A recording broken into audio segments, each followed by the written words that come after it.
ओम शांति। ब्रह्मा कुमारी बहनों ने किया हवन, साथ में दिलाई बेकारों की आहुति।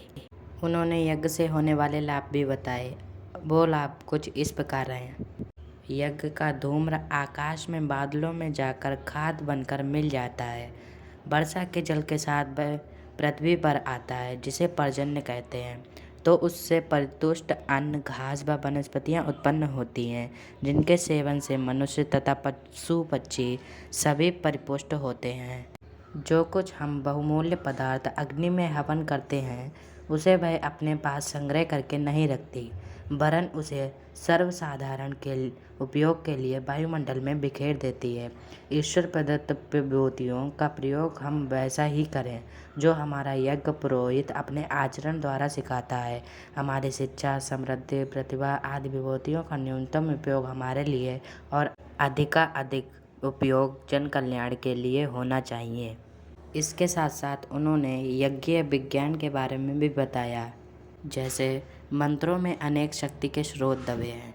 जिस प्रकार अमुक स्वर विन्यास से युक्त शब्दों की रचना करने से अनोख राग रागनियाँ बजती हैं और उनका प्रभाव सुनने वालों पर विभिन्न प्रकार का होता है, उसी प्रकार मंत्रोच्चारण से भी एक विशिष्ट प्रकार की ध्वनि तरंगें निकलती हैं और उनका भारी प्रभाव विश्वव्यापी प्रकृति पर, सूक्ष्म जगत पर तथा प्राणियों के स्थूल तथा सूक्ष्म शरीर पर पड़ता है। यज्ञ के द्वारा जो शक्तिशाली तत्व वायुमंडल में फैलाए जाते हैं, उनमें हवा में घूमते असंख्य रोग कीटाणु सहज ही नष्ट होते हैं। फिनाइल आदि छिड़कने, बीमारियों से बचाव करने वाली दवाएं या सुइयां लेने से भी कहीं अधिक कारगर उपाय यज्ञ करना है। साधारण रोगों एवं महामारियों से बचने का यज्ञ एक सामूहिक है। दवाओं में सीमित स्थान एवं सीमित व्यक्तियों को ही बीमारियों से बचने की शक्ति है, पर यज्ञ की वायु तो सर्वत्र ही पहुँचती है और प्रयत्न न करने वाले प्राणियों की सुरक्षा करती है। मनुष्य की ही नहीं, पशु पक्षियों, कीटाणुओं एवं वृक्ष वनस्पतियों के आरोग्य की भी यज्ञ से रक्षा होती है। यज्ञ की ऊष्मा मनुष्य के अंतःकरण पर देवत्व की छाप डालती है।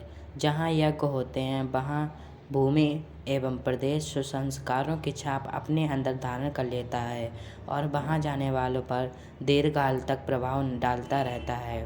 प्राचीन काल में तीर्थ वहीं बने हैं जहाँ बड़े बड़े यज्ञ हुए हैं। जिन घरों में, जिन स्थानों में यज्ञ होते हैं, वह भी एक प्रकार का तीर्थ बन जाता है और वहाँ जिनका आगमन रहता है, उनको मनोभूमि उच्च, सुविकसित एवं सुसंस्कृत बनती है। महिलाएं, छोटे बालक एवं गर्भस्थ बालक विशेष रूप से यज्ञ शक्ति के अनुप्राणित होते हैं। उन्हें सुसंस्कारी बनाने के लिए यज्ञीय वातावरण की समीपता बड़ी उपयोगी सिद्ध होती है। कुबुद्धि, कुविचार, दुर्गुण एवं दुष्कर्मों से विकृत मनोभूमि में यज्ञ से भारी सुधार होता है। इसलिए यज्ञ को पापनाशक कहा गया है। यज्ञ प्रभाव से सुसंस्कृत हुई विवेकपूर्ण मनोभूमि का प्रतिफल जीवन के प्रत्येक क्षण को स्वर्गीय आनंद से भर देता है। इसलिए यज्ञ को स्वर्ग देने वाला भी कहा गया है। यज्ञ धर्म प्रक्रियाओं में भाग लेने से आत्मा पर चढ़े हुए मल विक्षेप दूर होते हैं। फलस्वरूप तेजी से उसमें प्रकाश जगता है। यज्ञ से आत्मा में ब्राह्मण तत्व, ऋषि तत्व की वृद्धि दुगनी होती है और आत्मा को परमात्मा से मिलाने का परम लक्ष्य बहुत सरल हो जाता है। आत्मा और परमात्मा को जोड़ देने का, बांध देने का कार्य यज्ञ अग्नि द्वारा ऐसे ही होता है।